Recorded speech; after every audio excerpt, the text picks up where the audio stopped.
লাঠিচার্জ করেছে পুলিশ, পুলিশের লাঠিচার্জ শুরু হয়ে গেছে। ঠিক আছে, মার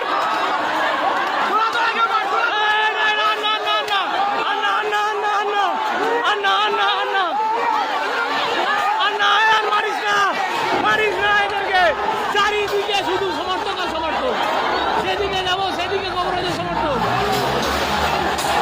টান টান উত্তেজনার ভিতরে এখন অনেক চলছে, একদিকে লাঠিচার্জ একদিকে জুতো ছোড়া।